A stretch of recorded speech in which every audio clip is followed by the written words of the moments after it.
السلام عليكم ورحمة الله وبركاته. أهلا بكم في ما قبل العرض. ضيفتنا النهاردة هي ماركتير مميزة جدا، ليها بصمتها الخاصة في شركات الأدوية، اشتغلت في عدد كبير من الشركات وقدرت من خلالهم تسيب بصمتها الخاصة في كل مكان. هنتعلم منها النهاردة ايه أهم الحاجات والسكيلز اللي بتميز الماركتير الشاطر، وايه أهم التحديات اللي واجهتها وقدرت تتغلب عليها ازاي.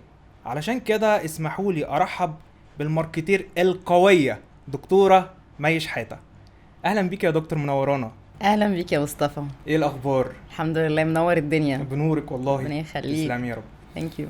خلينا بقى يا دكتور النهارده نبدا حلقتنا كده بنعرف ايه اهم السمات اللي ممكن تميز الماركتير الشاطر او الشخص يشوفها في نفسه فيعرف انا مجال الماركتنج هو المناسب بالنسبه لي.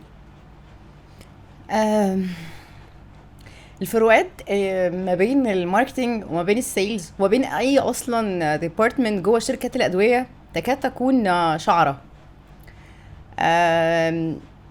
انا بشوف انه اللي يشتغل سيلز مانجر، في ناس عندها قابليه انها تشتغل سيلز مانجر وعندها قابليه في نفس الوقت انها تشتغل ماركتينج مانجر وعندها قابليه في نفس الوقت انها تشتغل ميديكال. ما فيش يعني حاجه صغيره قوي الفرق ما بينهم. بس خلينا نقول مثلا لو واحد قرر ان هو هيشتغل ماركتينج، هو لازم يجمع ما بين شويه حاجات كده نقدر نقول عليهم اللي هي الايه، الكومبتنسيز. شويه سكيلز لما بتجمعهم مع بعض بتبقى وان كومبتنسي، شويه كومبتنسيز لما بتجمعهم على بعض بيتكون الجوب ديسكريبشن بتاع الشغلانه. فلو جينا اتكلمنا على شغلانه البرودكت مانجر، فدايما اول كومبتنسي لازم تبقى عنده هي ازاي يقدر يحول الداتا اللي بتوصل له لانسايتس. والانسايتس دي مش معناها مجرد وصل له فاكت فمعلومه، لا، انسايت دي معناها ان هو ازاي احول الداتا اللي وصلت لي دي لاكشنز، اخد بناء عليها اكشنز. وكميه الداتا اللي بتوصل للماركتير بتبقى كتيره قوي. ازاي بقى اعمل prioritization، ازاي اعمل او ترتيب اولويات للداتا اللي بتوصلني واعرف مين فيهم فعلا اللي فيها الميجر opportunity واللي احط بناء عليها البراند بلان بتاعتي. فانا بالنسبه لي شايفه الشخص اللي شايف نفسه رقم واحد انه اي معلومه بتوصل له بيقدر يحولها لاكشنبل انسايتس، ده رقم واحد ممكن يبقى ماركتير. بسم الله بنقول بسم الله ماركتير. تمام كويس.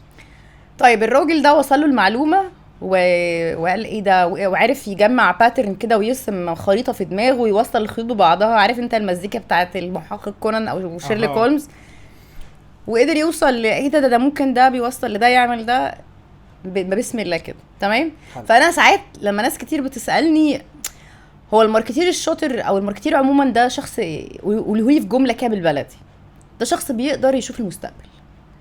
طبعا العلم المستقبل وعلم الغيب ده في ايد ربنا، ولكن ده شخص بيقدر يتنبأ بجزء من المستقبل. بيقول لما المعلومة 1 تتحط جنب المعلومة 2 جنب المعلومة 3 مع الأشخاص الفلانية، ده هيحصل كذا كذا كذا، فأنا لازم أعمل الخطوة دي أو أسبق الخطوة دي. فده بسم الله، ده أول حاجة. بناء على المعلومات اللي وصلت له دي، هو مش بيحط خطة على طول، هو بيبيلد استراتيجي. تمام. ناس كتيرة قوي بتسمع كلمة استراتيجي مش فاهماها هو يعني ايه استراتيجي. احنا عارفين الترجمة الاستراتيجية يعني ايه استراتيجية. استراتيجية دي بمعنى بسيط هي خطة طويلة المدى عشان توصلني للهدف الأكثر طولا للمدى. يعني عشان توصلني، خليني أبسطها لك. ماشي. الماكسيمم بينيفيت يعني مش الماكسيمم بنفيت. انا دلوقتي الهدف الاسمى لاي براند في الدنيا مش الماركتنج ده وسيله. طبعا. الهدف الاسمى هو البراندنج. الهدف الاسمى اللي انت عايز توصل له ان انت تبقى براندد في حته معينه. يعني ايه براندد في حته معينه؟ لما اجي اقول لك مثلا كشري التحرير، مش هتفكر صح ولا لا؟ لما اجي اقول لك مثلا كوتشي، هتيجي تقول اديداس صح ولا لا؟ في حاجات بقت الهدف الاسمى ان انت تبقى بوزيشن نمبر 1 براندد، ان انت احسن حد في الحاجه دي. مظبوط. تمام. فانا بستخدم الماركتنج، علم التسويق، كوسيله ان انا اوصل براند. ان انا ابقى براندد، اوصل للبراندنج الكبير. تمام. بستخدم الماركتنج بكل التولز بتاعته، بكل استراتيجياته طويلة المدى، عشان اوصل للهدف الاكثر طولا للمدى، the ultimate goal بتاعي، الفيجن بتاعتي. تمام. فكلمة استراتيجية هي الخطة بتاعتي طويلة المدى عشان اوصل. ترجمتها بقى لأرض الواقع هي بقى التاكتكس. فكرة بقى ان الماركتير يقدر يحول، هو الراجل وصل له شوية داتا، يحولها لاستراتيجية عشان يوصل للفيجن بتاعته، قادر يرسم الاستراتيجي بتاعته دي، ويحولها بقى ايه، يقدر بقى يقسمها لبوكسات صغننه كده، تاكتكس. ومن ثم هنا بقى تأتي التركه بقى غير التنبؤ. يعني انا قلت اول حاجه التنبؤ بالمستقبل، تيجي التركه بقى execution excellence. مش كل، يعني انا شفت ماركتيرز كتيره قوي بيعرفوا يحطوا خطط حلوه على الورق في البرزنتيشنز، وهو بيعرض جميله جدا ورائعه وتسقيفه كبيره ليه جدا، على ارض الواقع مش عارف ينفذها. لانه هو لما بناها على داتا، خد بالك مش كل الداتا تقدر تترجم، او مش كل الاستراتيجيات تقدر تترجم لارض الواقع، الا لو انت جايب الداتا كمان من ارض الواقع. هنا بيجي بقى دور مين؟ بيجي دور البراند تيم. والبراند تيم مش مجرد البرودكت مانجر او البراند مانجر. البراند تيم ده هو كل شخص شغال في الشركه. يعني ايه كل شخص؟ من اول المندوب لحد الفيرست لاين مانجر، الميديكال، الماركت اكسس، الكام، الاتش ار، كل الناس اللي شغاله في الشركه هي جزء من البراند تيم. ازاي بقى؟ انا برودكت مانجر رايح اعمل لونش لدواء جديد، انا لازم انفولف معايا الاتش ار. هو قدامه فتره زمنيه قد ايه؟ انا بعمل لونش، مفيش لاين، اوكي، قدامه فتره زمنيه قد ايه عشان يعين الناس. تخيل انا حطيت خطه، والخطه دي فيها حاجات بتكابتشر حاجات معينه في فترات زمنيه، ونسيت احط ادي فتره زمنيه للاتش ار يعين. مين اللي هينفذ الكلام اللي انا بقوله ده؟ اللاين فاضي مثلا. التريننج، انا مثلا حاطط خطه محتاجه انه الميديكال رابس يبقوا عندهم هاي سكيلز وهاي كابابيلتيز، تريننج والميديكال. تخيل انا ما عنديش تريننج ولا ميديكال في الشركه، ولنفترض ان انا شغال في شركه مرتباتها مش افضل حاجه، فمش بعين ناس اوريدي اكسبيرينسد. فانا لو مش عامل الفاكتور ده كمان في الخطه بتاعتي، بحمل على المندوب يعني عبء زياده، مش عارف يترجم اللي انا بقوله. تمام. طب تخيل ان هو حط الخطه وما خدش فيدباك من السيلز مثلا، ولنفترض ان الشركه بتاعتي دي بتعمل لونش في ثيرابي اريا جديده، او بتعمل لونش في ثيرابي اريا عندي مشاكل مع الدكاتره بتوعها، وما خدتش فيدباك من السيلز، ونازل حاطط خطه مش عامل في اعتباراتي الكلام ده. ضاعت الكامبين. لا مش كامبين، هو ضاع اللاين، ضاع البرودكت اصلا. تمام. بشوف برودكت مانجرز كتير بتتفه من دور الفيرست لاينز، السيلز، تعتبرهم اكسكيوشنرز، ولكن زي ما قلت لك هم جزء من الاساسي من البراند تيم، فلو ما خدتش رايهم التنفيذ ضاع. تمام. فانا قلت اول حاجه بيعرف ايه، يتنبأ بالمستقبل. تاني حاجه اهم من الشغل تظبيط الشغل، تعرف بقى تنزل على ارض الواقع بقى. الاكسكيوشن ده محتاج حبكه، ماشي. فلو ما عندوش بيسموها ايه، اللمسه، يعني عارف الاحساس بتاع الفيلد بيقول ايه، مش هيعرف ينفذ. تمام. شايفه انت كلها بتسالني ايه الحاجات اللي بتكون ماركتير. انا استفدت في الكلام كتير قوي، سامحني. لا تمام، بس انا استفاده كلها. حاجه برضو تانية ليها علاقه بارض الواقع. ما ينفعش يبقى الماركتير قائم بدور المخرج بس، ما بينزلش ما بيظهرش في الكادر. ما ينفعش يبقى بيحط الخطه وبياخد فيدباك وبيعمل كل الكلام ده بس مش موجود في الفيلد. ليه بقى؟ حتى لو شغال معاك احسن سيلز تيم في الدنيا وبيجيب لك احسن فيدباك، وبينفذ الخطه 100%. تمام. الاسئله اللي بيسالها السيلز تيم للكيولز والدكاتره في الفيلد صياغتها والاوبجكتيف بتاعها مختلف تماما عن الماركتير. بمعنى ايه؟ الالتيميت جول بتاعنا كلنا في الشركه ايه؟ ان احنا عايزين عندنا سيلز. تمام. بس سيلز هتبيعه بس؟ لا، هتبيعه وتكبر الشركه وتزود البراند ايكويتي بتاعت الشركه وتستبلش الشركه كبارتنر كبير للدكاتره في مصر، صح ولا لا؟ ده انت لو بتبيلد فعلا انتيتي قويه جدا، لو بتبيلد انتيتي قويه، انت مش هيهمك بس سيلز نمبر 1. تمام. لان السيلز هي اللي بتاكد استمراريه العمل. انا لو ببيع النهارده ده معناه ان انا هقدر اكبر بكره. تمام. بس انا مش بس ببيع، انا ببيع ازاي، باسم ايه، لمين، حاجات كتير بتدخل في الدايره دي.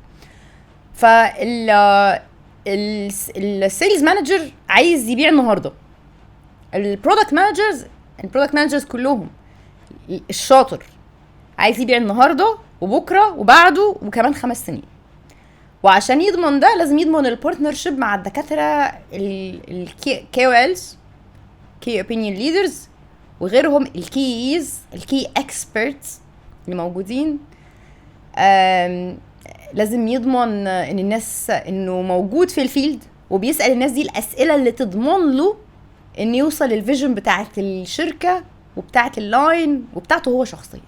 تمام. فلازم يبقى موجود في الفيلد. تمام.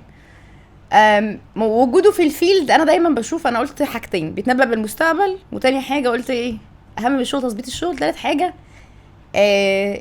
البرودكت مانجر ده المدير الفني بتاع الفرقه. هو مش لعيب، هو مش بينزل يجيب اجوال، بس فكر معايا مين فرقه قدرت تاخد بطوله من غير مدير فني شاطر؟ مفيش طبعا. مفيش، صح؟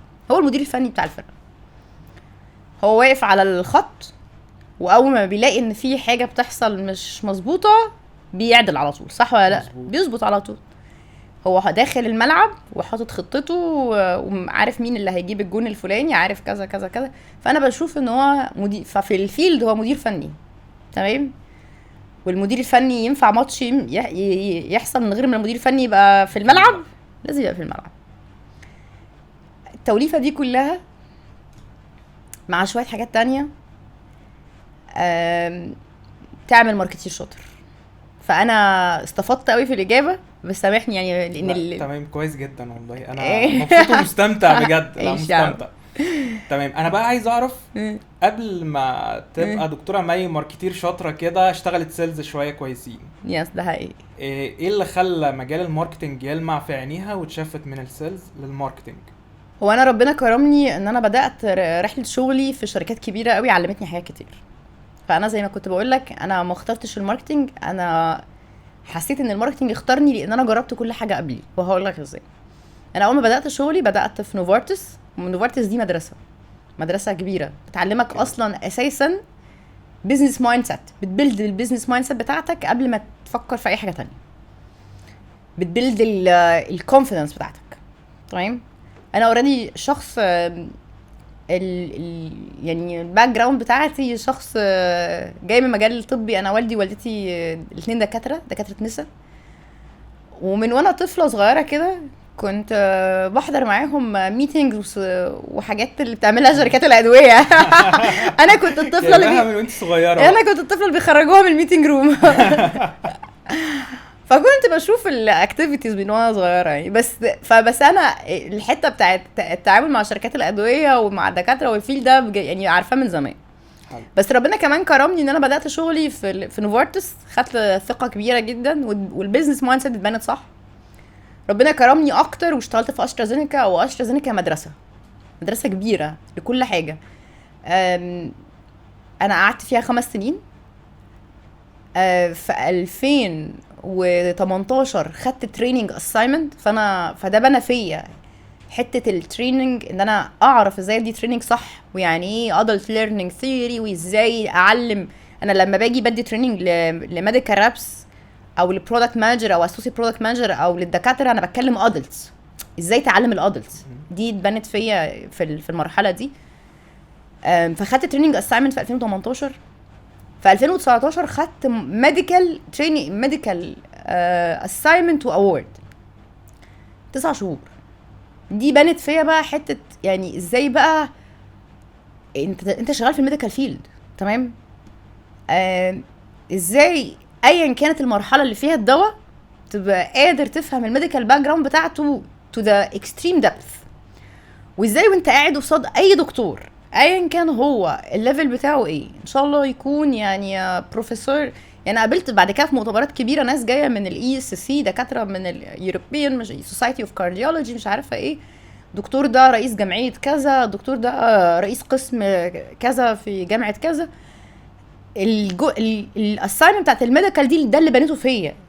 يعني نوفارتس بنت فيها الثقه، واسترازينيكا في الميديكال اساينمنت بنت فيها الثقه ان انا اتكلم ميديكالي كويس جدا وافهم ميديكال كويس، وانا بتكلم في الثيرابي اريا اللي انا شغاله فيها اتكلم فيها وانا عارفه يعني ملمه بكل الداتا. ومش بس كده، عارفه يعني ده اللي انا عارفاه وعارفه اللي مش عارفاه. عارفه اسال في ايه، تمام؟ بعد كده في 2020 في اخر 2019 نقلت القاهره. نقلت القاهره لانه نقلت القاهره وانا وقتها كنت برودكت سبيشالست.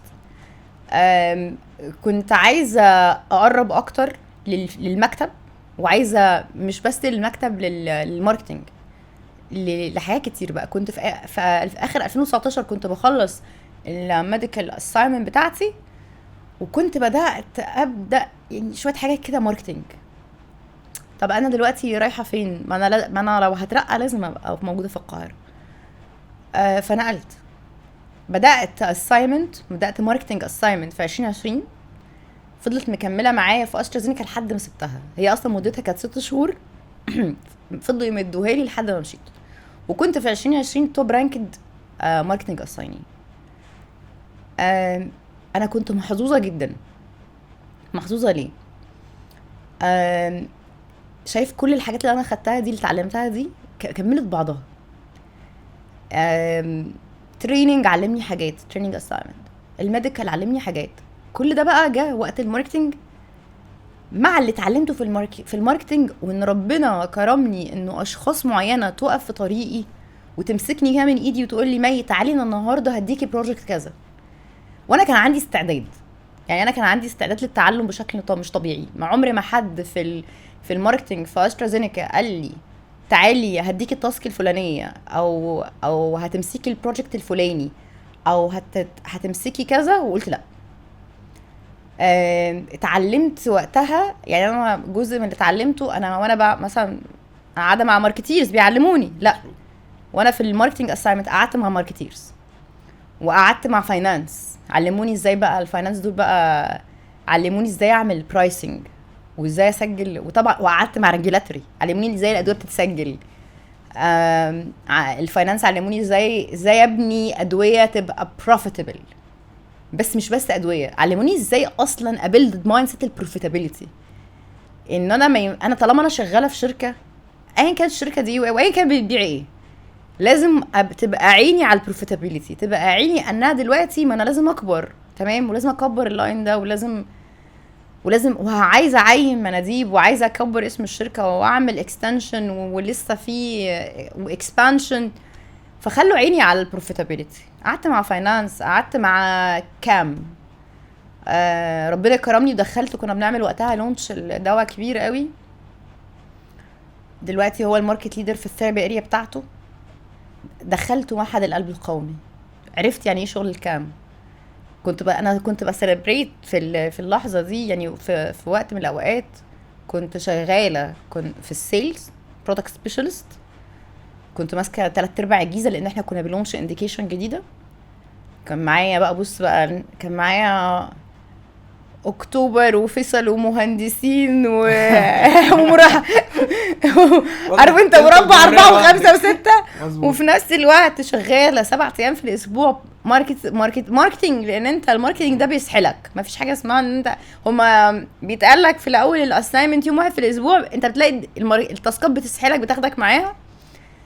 عندك يوم كذا تريننج، بتدي تريننج لللاين، عندك يوم كذا زيارات للكي الز، عندك حتى وقتها كمان كان ربنا كرمني انه كان البوكس اللي انا شغاله عليه ده نفس البوكس اللي كنت شغاله عليه برودكت سبيشالست. كان المكان الماركتنج فاضي، فانا كنت شغاله له جزء منه ماركتنج. ربنا كرمني بحاجات كتيره قوي، وفي نفس الوقت شغاله ماركت اكسس، بدخل الدواء المعهد القلب القومي. اتعلمت كتير قوي. فانا بقول لك الماركتنج اللي اختارني، بس انا هقول لك انا سبب حبي للماركتنج ايه. سبب حبي الحقيقي يعني، تخيل وانا وانت قاعدين كده، انا دلوقتي دماغك مش بتبطل تفكير، بتفكر في حاجات تانية غير اللي احنا قاعدين بنتكلم فيه على فكرة. ده طبيعة البشر. تخيل فكرة جت في دماغك وانت بقى قاعد بتتكلم مع حد، قاعد على القهوة، بتعمل اي حاجة، سايق، بعدها بشهرين 3 بقت واقع. انا فاسينيتد بفكرة ان انا ممكن افكر في حاجة ملهاش وجود، وفجأة بعدها بشهرين 3 بقت موجودة على أرض الواقع. فكرة الترانسفورميشن to something from nothing دي بتبهرني. دي بالنسبة لي بتقولي أنا عملت ده، تمام. وطبعا ما فيش حد بيعمل حاجة لوحده، بس تكون الفكرة أنت أساسها، وأنت اللي gathered الناس يعني كان في influence للناس. يلا يا جماعة هنعمل كذا، والناس صدقتك they believed in you. دول بقى السيلز تيم اللي حواليك، and they empowered you. دول الناس اللي فوقيك، المانجمنت، عشان تحقق ده بالنسبه لي يا قمه السعاده. وعملتها كتير، عملتها وانا من اول وانا مندوبه، كانت تجيلي افكار واحققها، لحد ما بقيت ماركتنج مانجر تجيلي فكره ببقى قاعده في قمه السعاده. انا لحظه سعادتي في اللحظة مش ان انا بطلع بفكرة حلوة، لحظة سعادتي في لحظة تحقيقها، وانا بشوفها بعناية على ارض الواقع، وبشوف في عيون الناس انبساطهم وانبهارهم بالفكرة. والناس هنا مش المقصود بيها internal stakeholders بس، وكلمة stakeholders مقصود بيها كل ما له دخل في الموضوع. internal and external، لما بتشوف في عينين المنازيب والفيرست لاينز والمانجمنت والدكاتره والمجال الهيلث كير سيستم، بيقول ايه ده مي عملت كذا، ده مش مي بقى، ده تيم مي عمل كذا، او تيم اللاين ده عمل كذا او عمل كذا، ببقى مبسوطه جدا جدا. انا في سلايدايه بحبها قوي. انا عملت بعد ما سبت استرازينيكا رحت الاسراء وقتها ما كانوش عندهم ادويه قلب، فكانوا عايزيني ابيلد الثيرابي اريا بتاعت الكارديو. بنينا دابلكس بعد تشالنج، كان في تشالنجز كتيره قوي وانا ببيلد الدابلكس. بس بعد 2-3 وانا بتفرج في سلايدات كنت عاملاها عن الماركت شير جين والماركت شير لوس في الديفاين ماركت بتاعي، وانا نمبر 1، وانا اعلى ماركت شير جين. دابلكس اعلى ماركت شير جين، ياها بقعد اقول بقى هو ده نفس الدواء اللي في اخر 21 كنت لسه بعمل له الكونسبت لسه، وبندور على المناديب وبنختار الفيرست لاينز وبنعمل كذا كذا كذا، فجأة تحول انه بيبيع داخل على 100 مليون جنيه، اعلى ماركت شير جين، اكتر 5 ادويه بيتكتبوا. ما عملتش ده لوحدي، عملت ده بالتيم بتاعي. ودايما الناس بتيجي تقول لي، انا بتكلم على الميديكال بقول لهم دول ولادي، وانتي صغيره قوي ازاي دول ولادك ومش عارفه ايه. لا هم فعلا ولادي، وده التيم بتاعي، تمام. زي قلت لك انا الكوتش، تمام. انا دايما كنت بقفل السنه بقول لهم في جمله كده مشهوره اسمه ايه، بيقول لك ايه، I am Jose Mourinho and I have one last thing to say. دايما اخر السنه لما باجي بقفل السنه I am Jose Mourinho and I have one last thing to say. لما باجي بقفل السنه، فانا الكوتش بتاعهم، تمام. وان انت تبقى الكوتش بتاعهم دي، انا فخوره بكل شخص اشتغلت معاه، من اصغر مندوب لاكبر ناشونال سيلز مانجر بجد. وعايزه اقول لك حاجه، دي اتعلمتها بالطريقه الصعبه. زمان وانا صغيره كنت بخبط في السيلز تيم قوي، لو هدي نصيحه لاي برودكت مانجر، السيلز تيم دول هما جيشك الوحيد، ده الجيش بتاعك، دي الفرقه بتاعتك، هما اللي بينزلوا يخلصوا، دول ال 11 لعيب والكوره في تحت رجليهم، لو انت خسرانهم صح. فانت الكوتش، تمام. الكوتش والمدرب الفني ده مدارس بقى، ماشي. هتلاقي في مدرسه الحزم، تلاقي السير أليكس فيرجسون بيرمي الجزمه في وش بيكهام، دي مدرسه. هتلاقي حسن شحاته بيتخانق مع ميدو، دي مدرسه على فكره، دي مدرسه الاسرتيفنس. هتلاقي مدرسه تانية مدرسه التكتيكات ومش عارفه ايه والجوارديولا هتلاقي مدرسه الامباثي والفاليو، مدرسه كلوب مع صلاح، ان انا اشوف اللعيبه بتوعي محتاجين ايه عشان يكبروا. مدارس. انا بقى انا على فكره مش في الكوره قوي، بس انا ببقى معجبه، انا كان نفسي ابقى مدرب فني قوي بجد. حاسه ان انا لو كنت مدرب فني لفريق كوره كنت هنجح. كنت فاهم قصدي ايه؟ حاسه ان اي ماركتير هو مدرب فني. فانا كنت دايما بجمع يعني بشوف المدربين الفنيين دول بيفكروا ازاي، وبفكر ازاي بقى انفلونس التيم بتاعي، احركهم ازاي. تحرك ازاي بقى 70 بني ادم. في فتره من الفترات ما كانش عندنا ناشونال سيلز مانجر، فكنت انا قائمه بالدور ده، يعني انا كنت برودكت مانجر في نفس الوقت، انا قايمه لهم بدور ناشونال سيلز. حاجه زي كده. في الاول كان في كلاشز بيني وما بين السيلز تيم كتير. اتعلمت باي تايم انه المناديب دول ولادي، والفيرست لاين دول اخواتي، وكتفنا في كتف بعض، اسمع منهم يسمعوا مني، نتخانق مع بعض عادي ماشي، بس احنا ايه دايما اقول لهم دخلنا 6 ونخرج 6 في سيلز ريفيو مثلا. فتعلمت مع الوقت ان البرودكت مانجر الصح يصاحب السيلز، والسيلز اللي هم المانجرز، ويليد with empathy and value. يعني ايه lead with empathy and value؟ هو ملوش سلطة عليهم، ما يقدرش يرفض من المندوب، ما يقدرش يرفض مندوب، ولو انه لو المندوب عامل مصيبة يقدر يرفضه يعني. كيس الاتش ار وتمام. لا بس انا بتكلم performance wise how to inspire people، تمام، how to influence people ان هم يسمعوا كلامك ويقول لك، يعني بيبصوا لك كده يقول لك انا هسمع كلام الراجل ده والست دي شكلها بتقول كلام صح. رقم 1 you have to have empathy، تعاطف. لازم تتعاطف مع كل واحد فيهم وتفهم. ناس كتير بتبقى ما عندهاش طاقه انها اسمعهم، اسمع المناديب، اسمعهم كويس، اسمع الكونسيرنز بتاعتهم، اسمع شكاويهم، واسمع طموحاتهم، واسمع افكارهم، وبعد ما تسمعهم اتكلم معاهم بلغتهم. ان انت تدي الناس اوردرز دي ليها وقتها، بس عمرك ما تعرف توصل لمرحله ان انت تدي اوردر ويتسمع الا لو انت ليك اصلا رصيد عندهم، ليه الشخص ده كان بيسمعني. طب ده الامباثي بقى انك تراعي ظروفهم برضو، فاهم قصدي ايه؟ يعني ظروفهم، ده الشخص ده مثلا بلاش الفتره دي نتك عليه، والدته عيانه، لا ده البرفورمانس مش احسن حاجه، معلش يا جماعه عشان هو بس عنده ظرف كذا. empathy and value. يعني ايه value؟ بتقدم له value ايه؟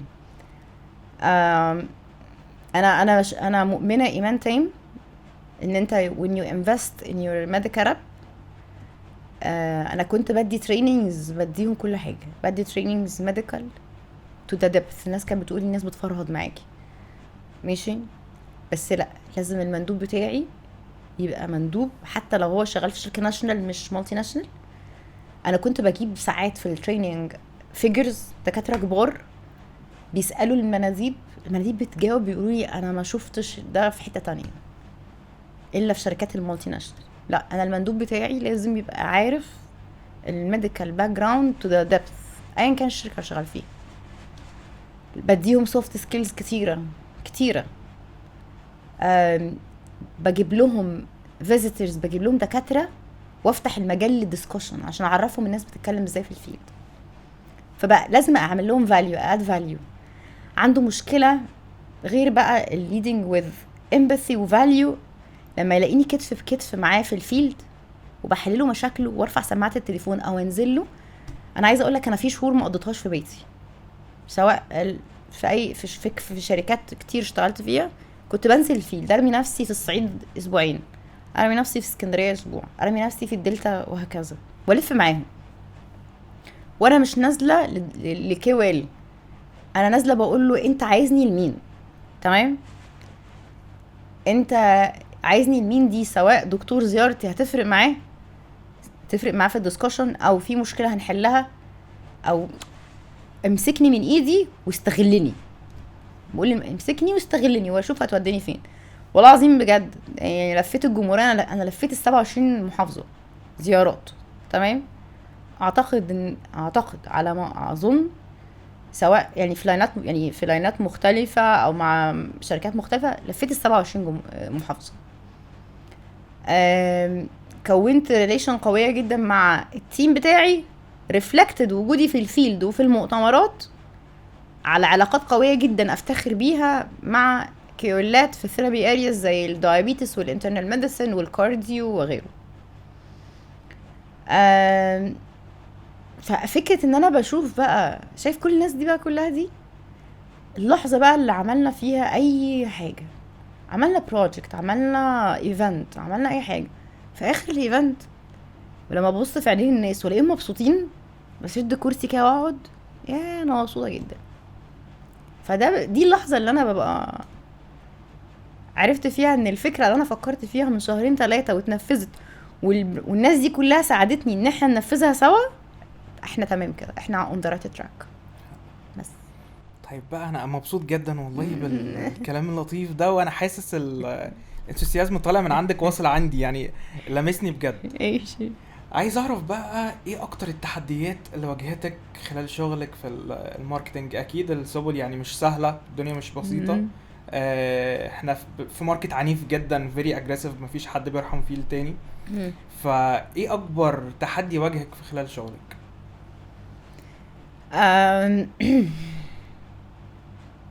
تعرف في كم مندوب في مصر؟ لا بس اكيد رقم كبير جدا. 14,000. انت عارف ان انا بدي pharmaceutical marketing courses، صح؟ مظبوط. يس. دايما ببدأ اول سيشن ان انا اقول للناس في 14,000 مندوب في مصر. لو انت عايز تترقى سيلز، ماركتينج، ميديكال، ايا كان، لازم تميز نفسك وسط ال 14,000. تبدأ تميز نفسك على الترابيزة، تبدأ تميز نفسك في اللاين، تبدأ تميز نفسك في الشركة، تبدأ تميز نفسك فين برا شركتك، في الفيلد، في الثيرابي اريا، تبدأ تميز نفسك في المنظومة يعني. مظبوط. نبدأ هنا بقى نتكلم على ايه بقى، البيرسونال براندنج. لو انت شخص اصلا غير شغلك، لو سألتك انت مين وجاوبتني اجابتك في الاول انا فلان الفلاني اللي شغال كذا، سوري، فشلت في كبدونها ضايع كده، فشلت في البيرسونال براندنج. ليه؟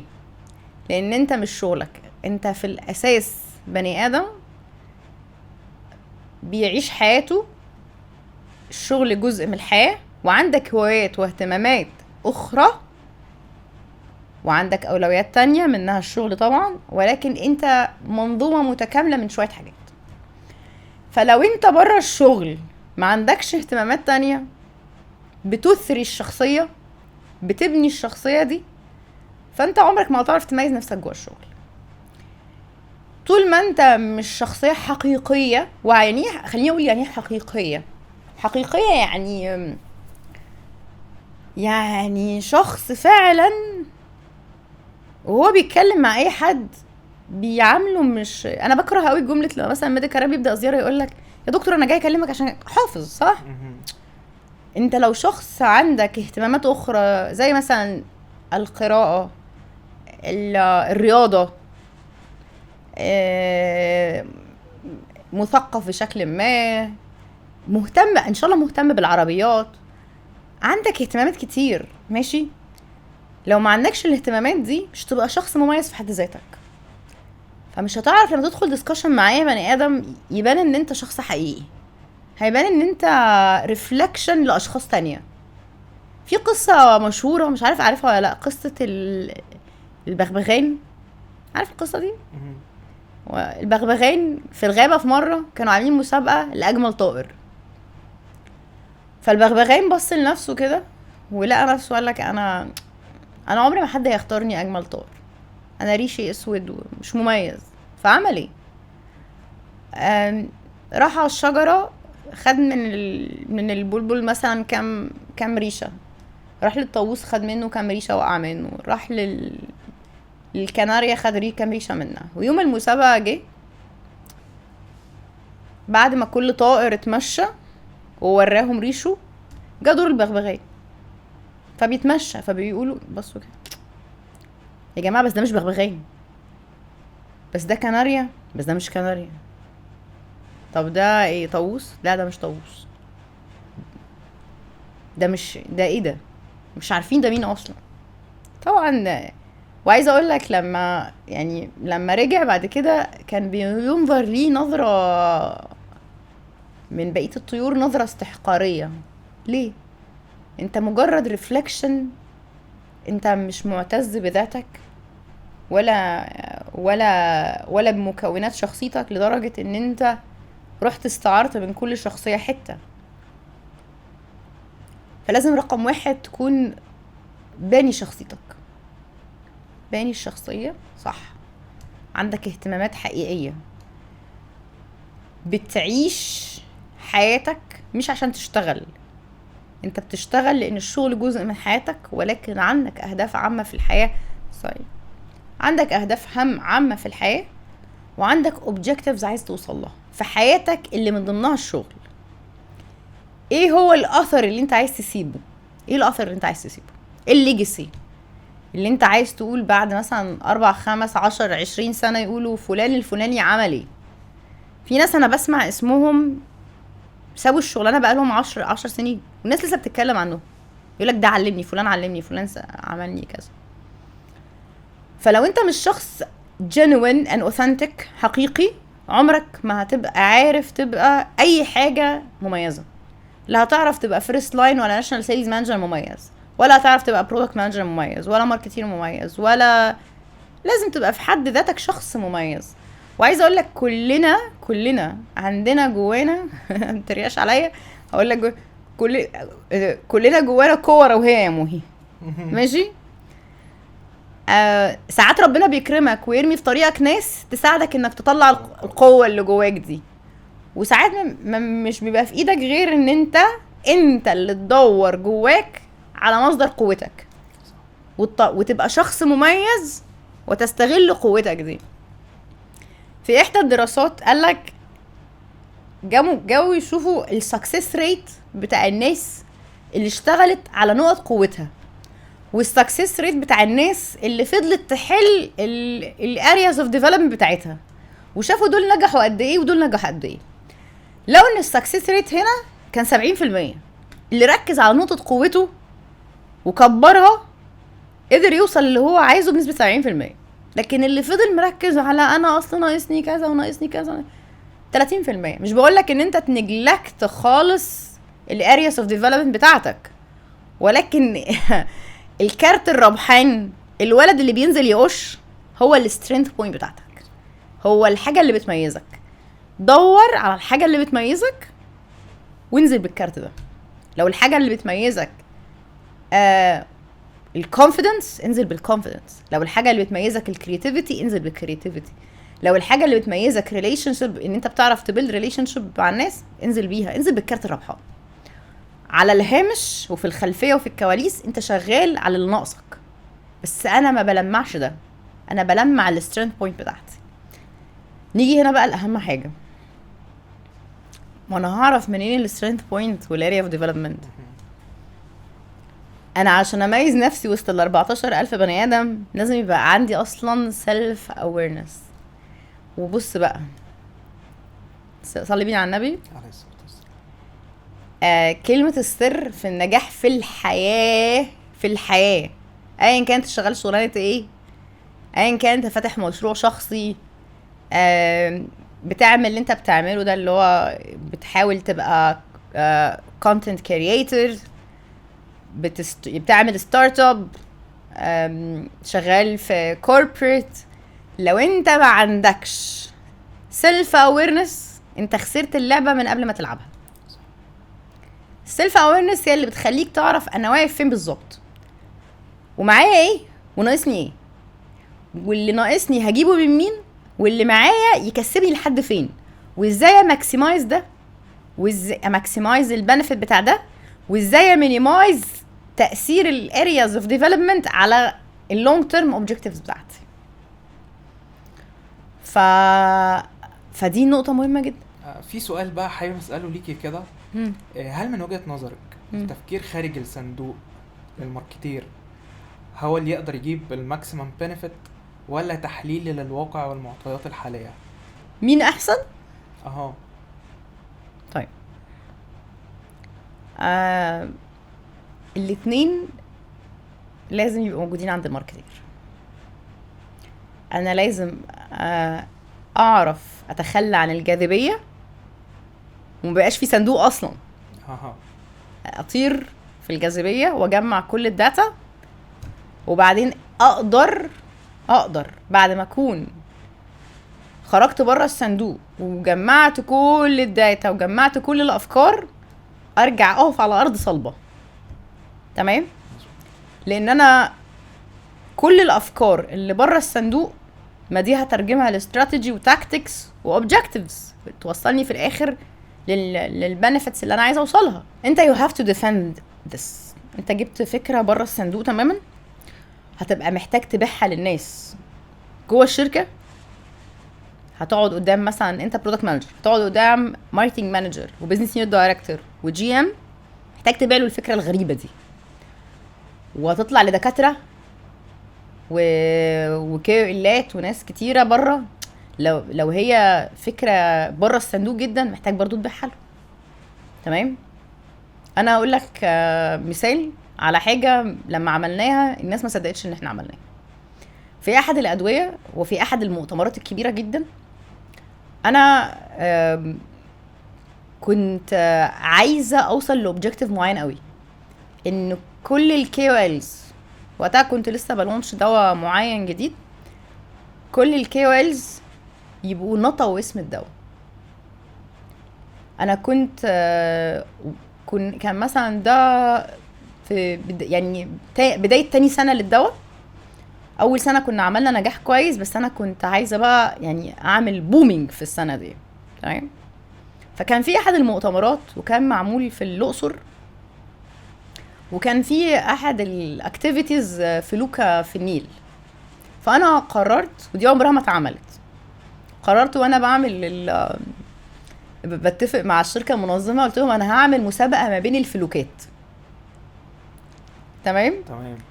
احنا هنجيب البازل دي عارف البازل تتركب فيها صور مناظر طبيعيه من الاقصر واسوان، وتحت كده في اللوجو بتاع اسم الدواء واسم الشركه. وكل فلوكه كانت يعني مجموعه من الدكاتره اصدقاء راكبين في الفلوكه، هما تقريبا كانوا 10 فلوكات، والفلوكه اللي هتكسب هي التيم اللي هيكسب، هيبقى فيه جوائز وغيره.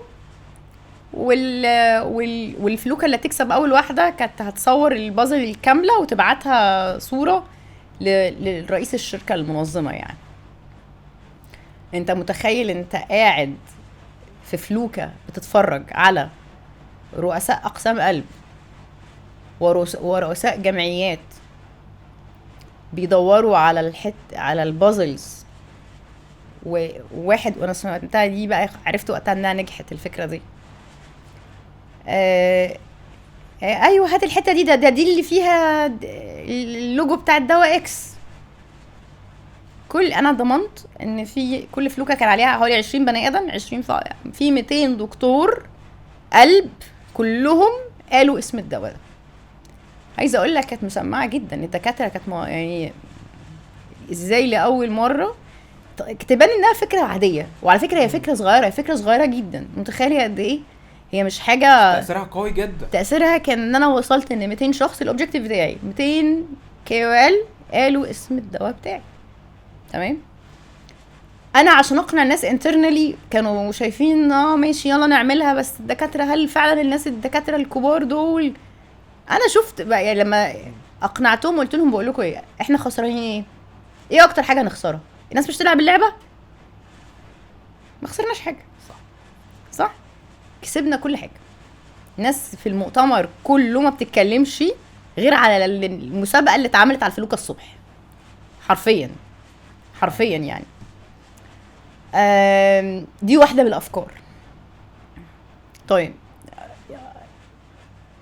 بنيت ده على ارض صلبه في ايه بقى؟ ايه الارض يعني؟ دي كانت فكره بره الصندوق. ايه الارض الصلبه اللي انا بنيته عليها؟ الارض الصلبه اللي بنيت عليها ان انا علاقتي اصلا كمي كويسه بالشركه المنظمه وبدكاتره كتير، فما يستغربوش مني الفكره دي.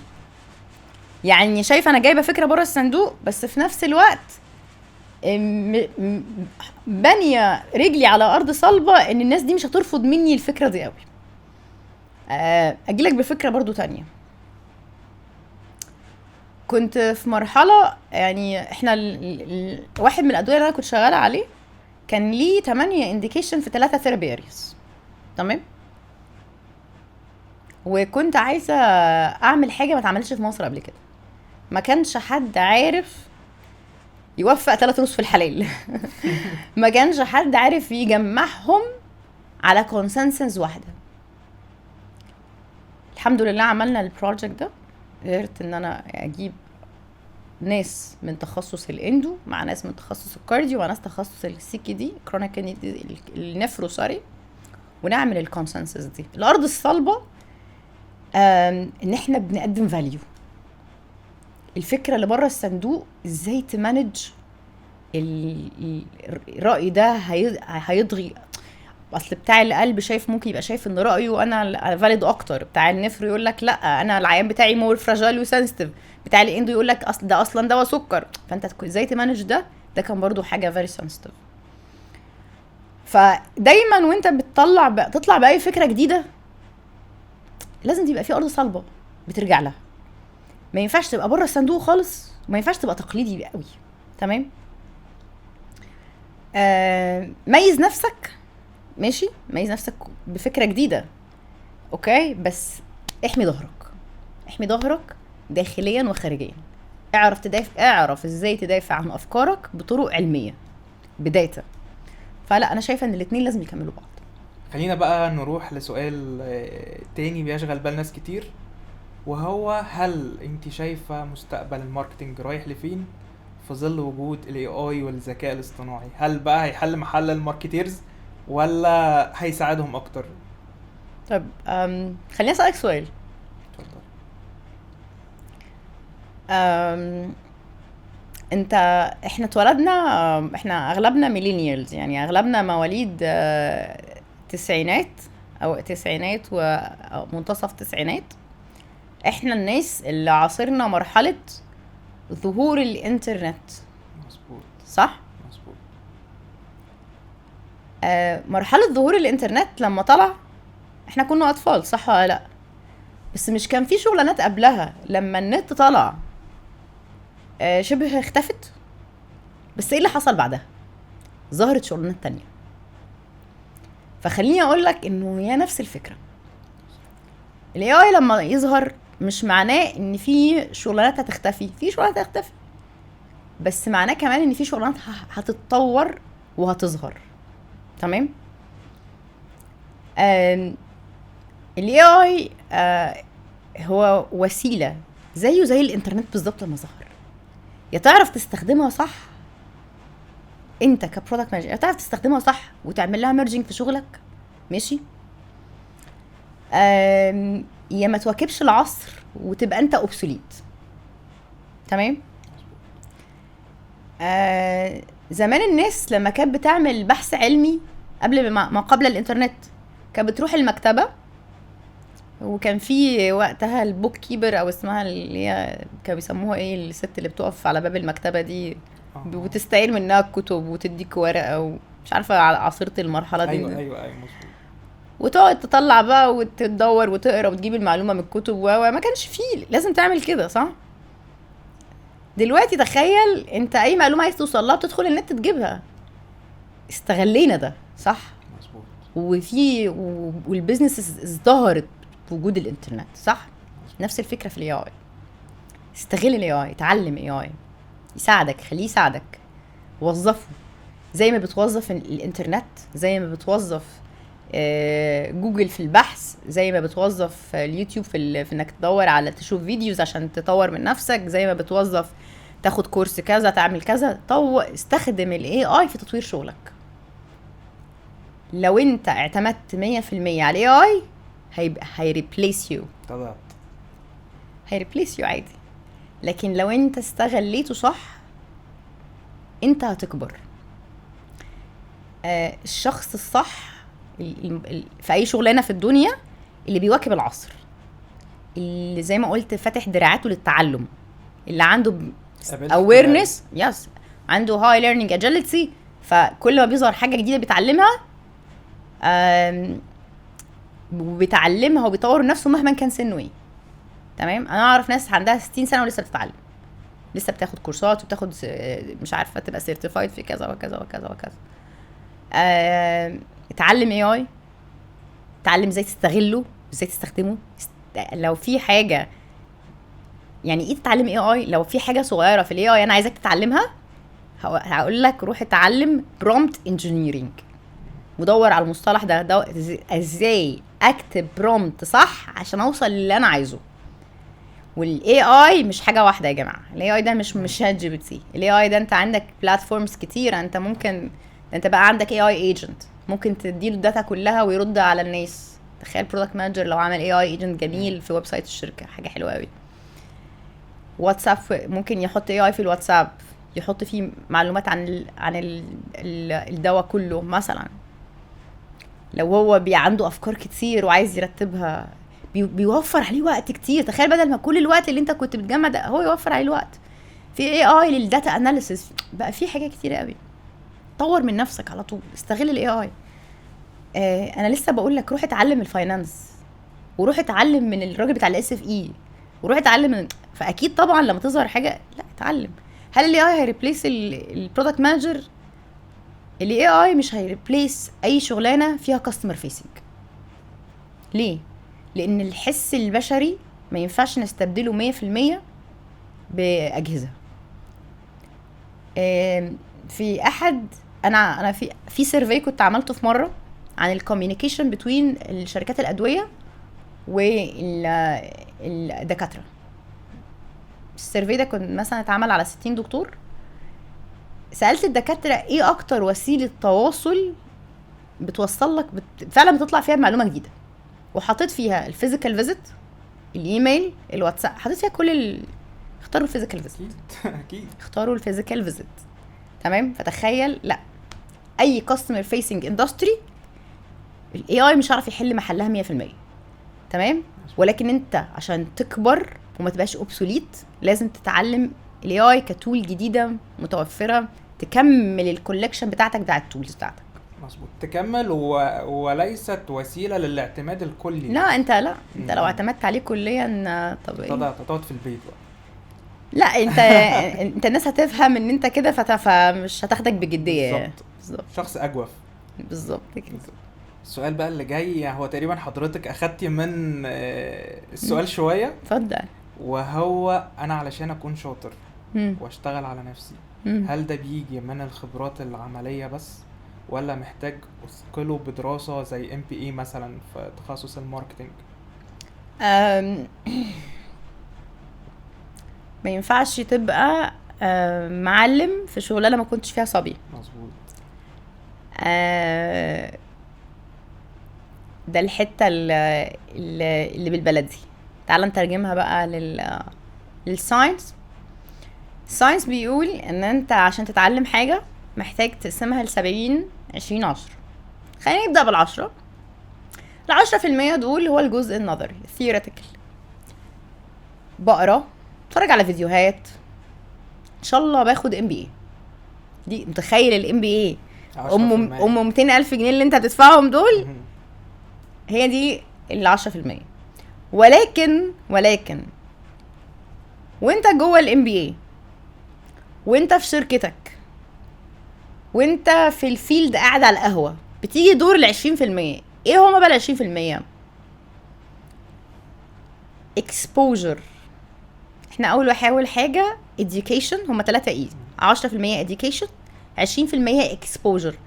يعني ايه exposure؟ بتتعرض لخبرات الاخرين. وانت قاعد في الام بي اي بتسمع الدكتور وزمايلك اللي حواليك بيعملوا ايه. وانت قاعد في الشركه بتيجي تشوف البرودكت مانجر عملها ازاي، تشوف السيلز مانجر اتكلم في النقطه دي ازاي، البيزنس يونت لما طلع عرضها ازاي. تمام، ده اكسبوجر. تمام، لما كان في مشكله مع دكتور الماركتنج مانجر حلها ازاي. اكسبوجر ان انت بتتعرض لتجارب الاخرين. تمام، نيجي بقى لل70. 70 ده الاكسبيرينس اللي بتعمله بايديك. هتيجي تسالني طب اعمله ازاي بايديا ما انا ما اترقتش، صح؟ هنيجي نقول لك بقى نعمله ازاي. انا محاط بستيك هولدرز كتار قوي، صح؟ حلو. انا محاط بناس معايا جوه الشركه وناس بره الشركه، صح؟ مظبوط. محاط بسيلز ومحاط بماركتنج ومحاط بكام ومحاط ببزنس، محاط حواليا ناس كتير قوي. تمام. رقم 1، انا لازم يبقى عندي learning agility عاليه جدا. لازم ابقى اصلا فاتح دراعاتي للتعلم، ما بقولش لا لاي تاسك جديده، ما بتذمرش، بالعكس بشوف.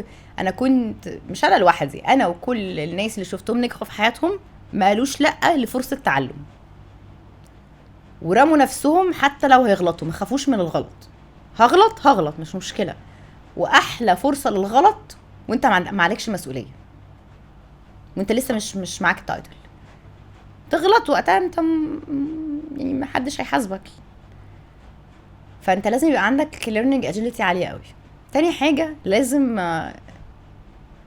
النتورك بتاعتك يبقى فيها كذا شخص كده. مين الاشخاص بقى اللي لازم يبقوا في النتورك بتاعتك؟ لازم يبقى عندك منتور جوه الشركه اللي انت فيها ومنتور بره الشركه. المنتور ده شخص بيمسكك من ايديك كده ويقول لك اعمل كذا، سوي كذا، اتعلمها عن طريقه دي، لا بص شوف الفيديو الفلاني، لا اعمل التاسك دي. لا، لازم يبقى عندك منتور. المنتور ده اعتبره زي البيج براذر كده، اخ كبير بيشوف فيك حاجه، بيبيليف ان يو، وشايف ان انت ممكن تبقى خليفته في الملاعب. لازم تدور لك على شخص زي ده، يفضل حد جوه شركتك وحد بره شركتك. اللي جوه الشركه بينقل لك السكوب اللي انت محتاج تتعلمه، التولز اللي في ايديك دلوقتي، واللي بره الشركه بيعلمك ازاي تعمل البيرسونال براندنج في الماركت عموما. تمام. فانت انت شخص عندك ليرنينج، عايز تتعلم، عندك حد يوجهك اللي هو المنتور. تمام. تالت حاجه بتنط بقى في البحر. يعني ايه بتنط في البحر؟ تعمل شويه حاجات كده. في ناس بتشوفها ايه ده، هو انا فعلا عامل كده يعني افرض نفسي؟ لا، انت مش بتفرض نفسك. انت عندك ناس كتير بتايتلز كتير، روح واطلب منهم انا عايز اتعلم الحاجه الفلانيه.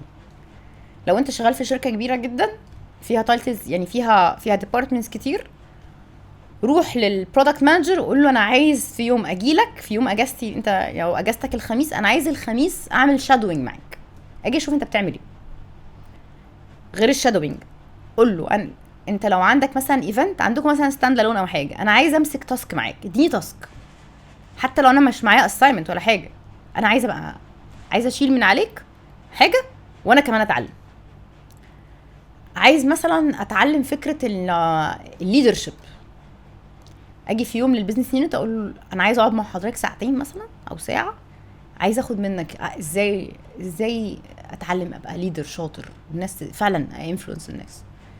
طب انا عندي ميديكال، بص انا عايز اذاكر واعرض البرزنتيشن وتقول لي وتعلمني ازاي ادخل في ديسكشن مع الدكاتره. عندي فاينانس، اروح الفاينانس اقول له بقول لك انا عايز اتعلم ازاي ابيلد البي ان ال ستيتمنت وازاي بتحط البرايسنج. اروح للناس واقول لهم علموني. تمام. ده جزء السبعين. هتلاقي نفسك يعني في المراحل دي بقى في تشالنجز كتيرة قوي بقى. تشالنجز ان انت ممكن تتعرض للرفض، حد يجي يقولك مش حاول مرة واتنين وتلاتة وما حاسس الناس مش عايزة، هتفضل تكمل تحاول. هتلاقي نفسك بتبذل مجهود بدني وذهني كبير قوي. ليه؟ لان انت جنب شغلانتك الاساسية انت بتعمل شغلانة تانية، فلازم يبقى عندك منتل وفيزيكال ستامينا تتحمل الضغط النفسي والعصبي والبدني وانت بتعمل ده. هتلاقي نفسك بتغلط، وغير احساس الرفض احساس الفشل وحش، لا اغلط وارجع قوم تاني منك، جرب مرة كمان. هتلاقي في ناس مش عاوزاك تكبر ولا كأنك شايفهم. نصيحتي، لانه جزء كبير من احنا بقولك احنا 14,000 مندوب، هل كل دول خارجين من بيوت ذات اصل طيب؟ هل دول كلهم اتربوا تربية سوية؟ هل كل دول في الاخر غير المناديب المانجمنت بقى، هل كل الناس اللي حوالينا في الفيلد عندهم نفسية سوية؟ نفسية؟ لا، مش كل الناس اسوية نفسية. دورك الاساسي ان انت تحمي سلامك النفسي وانت بتكبر. تمام. لان انت ممكن تتعرض لنقد كتير، استخدم النقد ده كوسيلة تطوير ذاتك.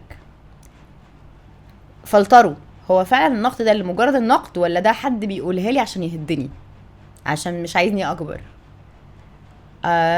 ولنفترض حسن النوايا ان هو فعلا نقد بناء، استخدمه واكبر من نفسي واقفل الحتة دي. تمام. لو انا غطيت الثلاث حاجات دول، لو انا كنت صبي والصبي بيتزعق له كتير في الورشة، طبعا في الشركات مش بيتزعق له بس احيانا ممكن يتبص له ده غلط في كذا ده كذا، لو انا عرفت اغلط واكم باك وعندي الريزيلينس والكونسيستنسي ان انا اكمل واكمل واتعلم واكبر ولا واعمل كذا، هوصل كده هوصل. لو انا في جزء اساسي بقى غير، حطوا بقى باراليل للثلاث حاجات دول، بقول لك 10 20 70 باراليل ليهم في اي شغلانه. تجديد النوايا كل يوم وانت بتصحى من بيتك، كل يوم وانت نازل الفيلد، وانت نازل تتعلم، وانت نازل تتعب، وانت نازل واخد تاسكايه، دور على النيه الجديده. دايما ببدا تريننج للمناديب بقول له نيتك الاولى والاخيره انك غير ان انت نازل تتقن عملك، نية اتقان العمل، النية الاخرى ان انت بشكل غير مباشر بتساعد بني ادم اللي هو البيشنت ان هو حياته تتحسن. حط نوايا كتير، جدد النوايا. يعني انت ممكن نزولك من بيتك كل يوم يبقى فيه 100 نية. تمام. تطويرك لذاتك هو 100 نية. اصلاح للمجتمع، ان انت تبقى بتعيل ذاتك وبتعيل اسرتك لو انت عندك اسرة، دي حاجة كويسة. لو انت برودكت مانجر وبتكبر اللاين، تخيل انت بتساعد، انت مش سبب اساسي، كلنا ربنا خلانا اسباب في الارض، ولكن انت سبب من اسباب ان كل 70 بيت مفتوح. تخيل لما كمان الناس دي تحقق، وعلى حس التحقيق ده وعلى حس ان اللاين بيكبر يعملوا اكسبانشن ويفتح لاين تاني، انت بتفتح باب رزق ل70 بني ادم تانيين. انت متخيل النوايا ممكن تبقى كبيره ازاي؟ انت لما بتيجي تتقي الله في شغلك، مثلا لو انت برودكت مانجر، واحد يروح بيته مبسوط، ادخال السرور على قلب مسلم، دي حاجه حلوه. لما تيجي تابريشيت الميديكال ريبس مثلا في السايكل ولا في تريننج، تخيل كميه الفرحه وهو مبسوط. انت مش بتبسطه لوحده، انت بتبسطه هو وعيلته، هو بيروح بيته مبسوط فالناس كلها اللي حواليه تنبسط. تمام. في نوايا كتيره قوي.